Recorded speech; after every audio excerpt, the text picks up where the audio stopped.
qué es lo que sucede a partir de los datos de pobreza que conocimos recientemente, qué es lo que pasa con la compra de alimentos, con lo que uno destina del salario para lo más básico. Le agradecemos a Isaac Rudnick por estar aquí con nosotros, director de ISEPSI. Gracias por venir. No, gracias a ustedes. Bueno, a ver, una primera reflexión respecto de todo esto que estamos contando, ¿no? Lo que hablábamos con Zabaleta, lo que está sucediendo en la vida diaria, que todo aumenta cada vez más y esto genera inevitablemente una suba en la pobreza. Sí, por un lado todo aumenta cada día más, por otro lado la respuesta del gobierno a la contención de la inflación es, como dijo el presidente del Banco Central, secar la plaza, o sea, sacar todos los pesos que se puedan del mercado para que, digamos, no haya gente o no haya pesos disponibles que puedan ir a la compra de dólares. Pero obviamente sacar los pesos del mercado para unos significa una cosa y para otros otra. O sea, para nosotros, para los que tenemos que, para los que la plata la destinamos a los gastos cotidianos todos los días, a los gastos indispensables, que se nos baje el poder adquisitivo significa que podamos comprar menos de lo que es indispensable, comprar menos productos como destinados a la educación, a la salud, los remedios, la ropa que hay que reponer por desgaste, y ni que hablar las familias que están en el borde de la indigencia, o sea que están haciendo el esfuerzo para llegar a fin de mes con el recurso indispensable para poder comprar sus alimentos.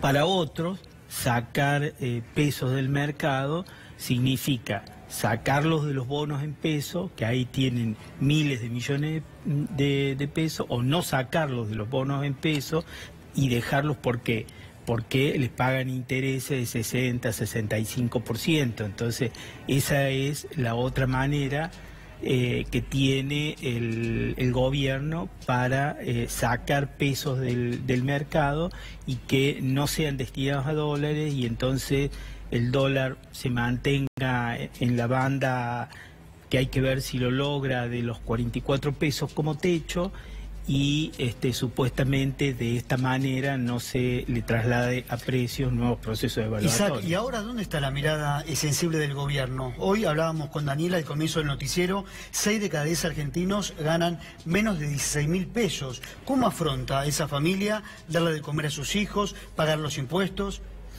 Y hay una reducción de gastos al mínimo indispensable. Hay, en el caso de los alimentos, un corrimiento de los alimentos que tienen mayor valor proteico a los alimentos con más hidratos, con más harinas, con más grasa, que de alguna manera llenan, pero que no tienen los nutrientes indispensables y globalmente son más baratos. Y después hay algunos gastos que no se pueden eludir. El gasto del transporte, por ejemplo, no se puede eludir porque el padre y la madre, el jefe o jefa de familia o los dos, tienen que viajar sí o sí, ida y vuelta al trabajo, digamos, y bueno, y como sabemos aquí en esta región metropolitana, tienen que tomar 2 y 3 colectivos de ida, 2 y 3 colectivos de vuelta. O sea, ese gasto no se puede eludir porque no se puede perder el trabajo, digamos, por más que sea con sueldos deteriorados, sí o sí tienen que bajar. Ese gasto sí o sí tienen que seguir siendo erogado, digamos, de alguna manera. Después me parece que es importante también tener en cuenta cuáles son el significado de los mismos anuncios que hizo el gobierno la semana pasada de los niveles de pobreza en los que estamos. El 27% es el promedio nacional, pero por ejemplo, en el conurbano bonaerense es del 32% y aumentó respecto al semestre anterior. El semestre anterior, de acuerdo al anuncio oficial, estaba en el orden del 29-30%, o sea, hubo una suba del 2%. Pero ¿cuál es el elemento, digamos, muy significativo respecto a este aumento de la pobreza en el conurbano? porque si nosotros recordamos, a fines del año pasado, la sanción de la nueva ley previsional significó un recorte de 50.000 millones de pesos a las jubilaciones. ¿A dónde iba a ir destinado o a dónde fue destinado ese recurso?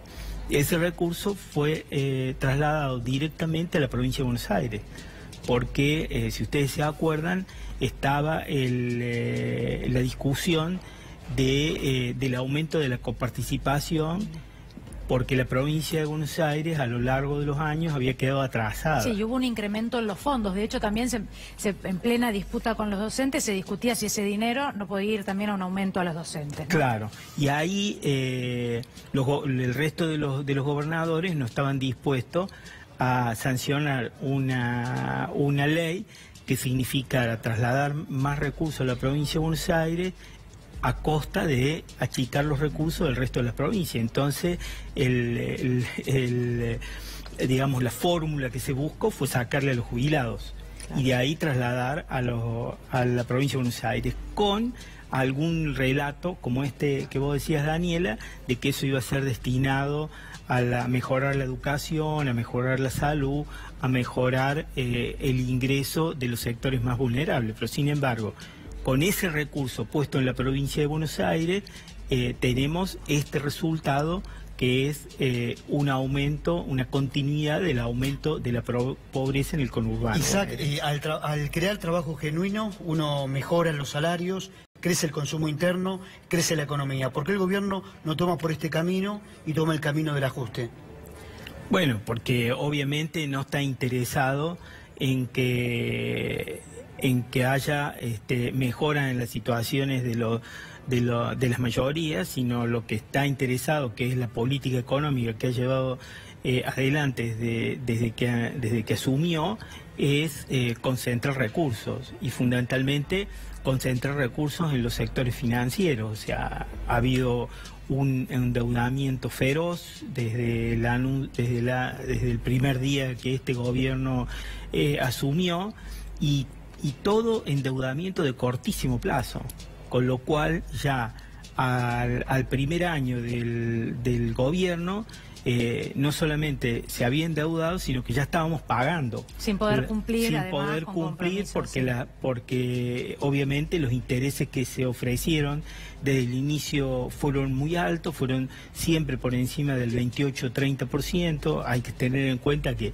en ningún país del mundo se pagan intereses de esa magnitud, no llegan al 4 o 5%, los intereses que se pagan por los bonos emitidos por el Estado. Y bueno, la Argentina estuvo pagando desde el inicio entre 28 y 30%, después subió al 40% y hoy estamos entre el 60 y 65%. Isaac, y creo que trajo usted unas plaquitas con una información que podemos repasar, pero hablaba de los jubilados, ¿no? Yo quiero mencionar esto que nos decía el intendente Zabaleta hace instantes nada más, que hablaba de un 40% destinado de los ingresos de los jubilados a pagar, por ejemplo, la factura de gas.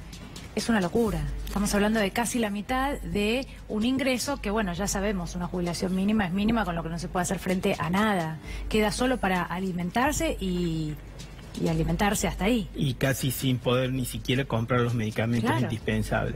No, bueno, lo de las facturas sobre las tarifas es realmente un escándalo. Incluso en la misma semana que se producen los anuncios del INDEC, del crecimiento de la pobreza en todo el país, el gobierno anuncia la quita de los beneficios que debían obtener las familias que habían hecho ahorro de gas.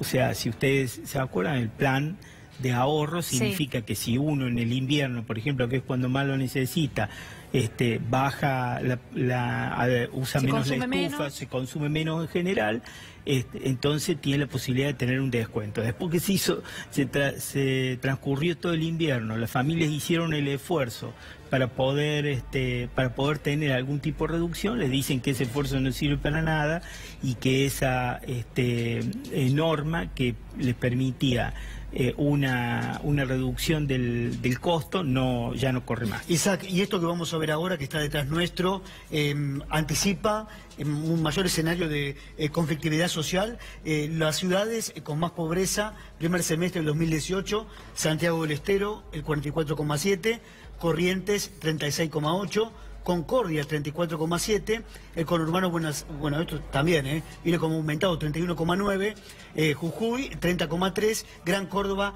30,3%. Sí, hay algunas situaciones como la de Santiago del Estero que verdaderamente son llamativas. Casi la mitad de la población está en situación de pobreza. Después, bueno, Corrientes, Concordia, como que todos disputan un ranking para estar ahí ubicadas grandes ciudades como Córdoba, ¿no? Y bueno, ni que hablar del conurbano bonaerense. En el conurbano bonaerense ese porcentaje significa que hay casi 4 millones de personas que están en la pobreza, ¿no? Es muchísimo, es una locura. Y claro, pensaba en el caso de Santiago del Estero porque puntualmente a mí me tocó recorrer algunas zonas.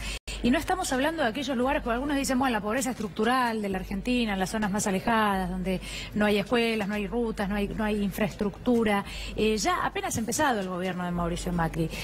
Bueno, algunas zonas muy cercanas a lo que es el centro, ¿no?, de estas ciudades de las que hablábamos, ciudades capitales. No estamos hablando de lugares alejados, donde, bueno, uno tal vez podría entender que estamos hablando de un lugar que nadie ve, ¿no? Estamos hablando de muchísima gente, ese 44%. Bueno, y el conurbano bonaerense, a kilómetros de la ciudad de Buenos Aires. De la ciudad de Buenos ¿no? Aires, claro. Claro, y en el caso del conurbano, bueno, en el resto de las ciudades también, pero en el caso del conurbano no es solo el cálculo de la pobreza por ingreso, sino son también las condiciones en las que viven millones de personas, cientos de miles de familias, o sea, sin una salud pública mínima, digamos, al alcance de las posibilidades, con escuelas muy deterioradas. Bueno, sabemos que hay partidos enteros como Moreno que las escuelas han quedado a un nivel de deterioro que hoy no se pueden abrir. Barrios enteros donde viven miles de personas que no tienen cloacas, que no tienen desagües adecuados y que no tienen, en algunos casos, agua de red en sus casas, sino que tienen que ir a buscar digamos, la canilla de agua a la esquina, ¿no? Entonces, pero esto obviamente sucede a muy pocos kilómetros del centro de la capital. Son situaciones que todos los integrantes del gobierno, aunque no pasen mucho por esos lugares, saben perfectamente de las situaciones que se están viviendo. Y bueno, ahí obviamente hay una característica de todos estos funcionarios que es bastante homogéneo. Podrá haber algunas diferencias más o menos importantes entre ellos, pero tienen una condición homogénea de que efectivamente esa situación en la que viven millones de personas que están muy cerca geográficamente de ellos, incluso más cerca que del centro de la capital, porque muchos de ellos viven en country cerrado, en enclaves. Sí, a una hora de distancia. A una hora de distancia, y en el medio de estas situaciones de máxima pobreza. Bueno, es una situación que no les interesa. Isaac, el presidente en su discurso en la ONU dijo que no está comprometiendo el futuro de los argentinos. Es falso, porque al tomar la deuda que tomó, estamos todos comprometidos, ¿no? No, ni que hablar, porque si ustedes recuerdan, incluso en un momento dado, generaron esta situación de tomar una deuda sin años. ¿Se acuerdan que había en algún momento dado, incluso hasta llegaron a generar esa situación? Obviamente, bueno, es un discurso, un relato vacío, que está permanentemente girando sobre sí mismo, es como si estuvieran hablando ellos y mirándose al espejo y sonriéndose entre ellos y dándose la razón entre ellos, y saliendo del pequeño círculo del que ellos forman parte, que es un círculo de personas que siguen enriqueciéndose, que en estos meses no han dejado de multiplicar sus enormes ganancias, hacer grandes negocios.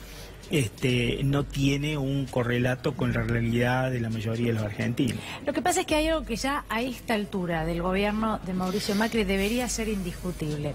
Quiero decir, en un primer momento había una esperanza de que algo iba a suceder, que iban a llegar las inversiones. Digo, para los votantes y para los mismos integrantes del gobierno, en relación a lo que usted decía, ellos no ven esto. Uno podría pensar, bueno, están esperanzados de que en algún momento la cosa va a mejorar. Pero a ver, la lluvia de inversiones, bueno, los pronósticos del primer semestre, del segundo semestre, fueron equivocados, ¿no? Ese diagnóstico, finalmente, eso no llegó nunca. ¿Y ahora qué es lo que pasa? Que también es verdad que el dinero que ingresa o va a ingresar a la República Argentina, tampoco es dinero que va a ir a parar a la construcción de caminos, de escuelas, de hospitales, no va a ser destinado a obra pública. Está claro que esto no es así.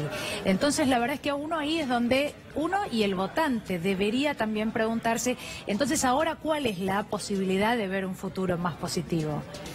Sí, claramente me parece que a la mayoría de los argentinos nos queda claro que que con esta orientación política económica que lleva el gobierno no va a traer, no es un camino que estamos atravesando por una situación mala, con una digamos, afectados por tormentas que vienen de afuera y que a la salida de toda esta situación, cuando amainen las tormentas, entonces vamos a encontrar una situación tranquila, de mejoras, etc. A mí cada vez me da más la impresión que ellos son conscientes que tienen ahora dificultades incluso para tener el consenso suficiente en la población, en una población que es paciente y que es profundamente democrática y que está haciendo la población todo el esfuerzo para bancar y que si este gobierno tiene consenso o no, efectivamente se puede resolver en las elecciones de octubre del año que viene. Pero eso ahora incluso está en cuestionamiento, porque la situación es tan grave y el descontrol en que cae toda la política económica del gobierno recurrentemente es cada vez más más insistente, cada vez más profunda, y yo creo que todos los miembros del gobierno hoy son conscientes de esa situación, no saben si van a llegar al final del mandato, y entonces la línea que están siguiendo es más que todo, agarremos todo lo que podamos y llevémonos todo lo que podamos, porque si nos tenemos que ir antes, bueno, tratemos de aprovechar lo que nos queda de mandato para nosotros mismos, no para y además, generar Isaac, mejoras. para ir cerrando, todas las actitudes que el gobierno realizó la semana pasada en Estados Unidos, como el paso de baile del presidente o la cara de Duhovne al lado de Christine Lagarde de sonriente, no se condice con la realidad que está viviendo el país. No, y esta invitación a que tenemos que amar a Lagarde, realmente, el baile, todo este tipo de situaciones que rayan lo ridículo. La verdad es que es una lástima y es un sentimiento de dolor, porque en definitiva es el presidente de la Argentina y es la cara en el exterior y es muy malo para todos los argentinos. Rudnick, nos quedaríamos hasta el viernes hablando, ¿o no? Seguimos toda la noche, mañana y así. Así que lo invitamos, bueno, cuando quiera otra vez a repetir una charla. Muchas gracias por haber venido.